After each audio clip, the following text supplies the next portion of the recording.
Guillermo, Jan, getting ready for the senior day meet. Indiana will be here, the big rival. You guys are both from Europe. Just chatting with you quickly before this. Rivalries in Europe aren't necessarily the same. It's more of an individual basis. You see it maybe in soccer/football, but not so much team to team in swimming. Was it something you had to get used to here with IU? Yeah, definitely. When I came here my first year, I had no idea about the rivalry between Purdue and Indiana, and then just hearing from people at practice, hearing from people outside of school, like our chants at the football or basketball games, that made me think, okay, I guess there's a rivalry here between those two schools. But I just personally think that that's such a good, healthy rivalry. It just makes everyone a lot better. I admire IU. They're really good school when it comes to athletics, and sometimes I have one of my best friends from home goes to IU.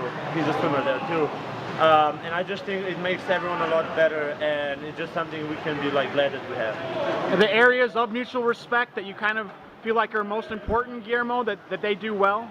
What do you mean? Well, that the things that you most respect about the way that they compose themselves or handle themselves at meets. Like IU? Yeah. IU is a school that I would say I have a lot of respect, just because one of the best, a lot of best swimmers in the world came from there. A lot of Olympians, they keep improving the world of swimming. That's what I would say. That I respect IU so much. Individually, have you guys ever had any kind of rivalry between yourselves? That's what you kind of got at, that was more of a prominent in Europe.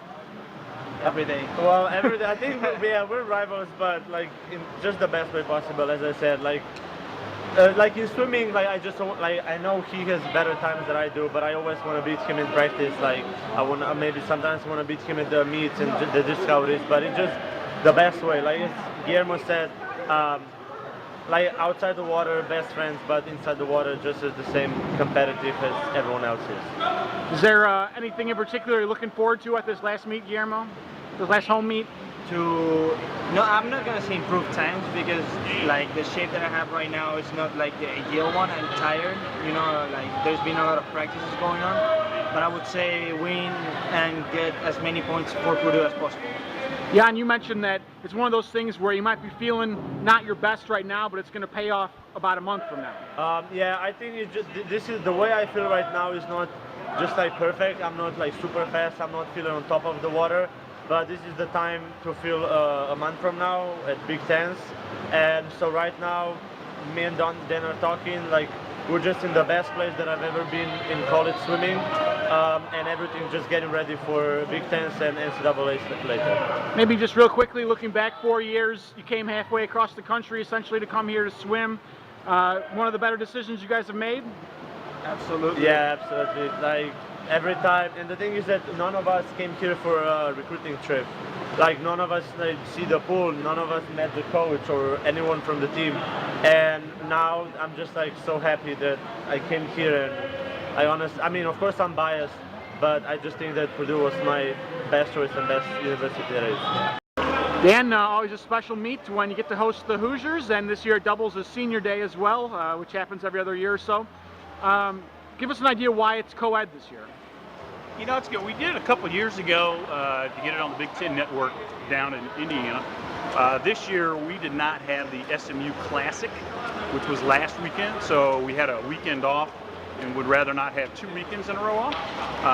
So Indiana's actually got the rougher road. They had to go to Wisconsin last week and then to go to Ohio State after this, so they got 3 road trips in a row, but they can all come up co-ed and get the meet done in one thing and have a banquet here and et cetera. So it's also going to be unique, is that we're going to honor the Indiana seniors as well first, which I think is cool, is that they're all going out together in their last big meet. So we'll do that. I hope it gets pulled off pretty well, because a lot of these guys know each other from the state of Indiana. There's a rivalry, obviously. It should be spirited, but I think they get along pretty well, and it ought to be hopefully a lot of fun and a very competitive meet.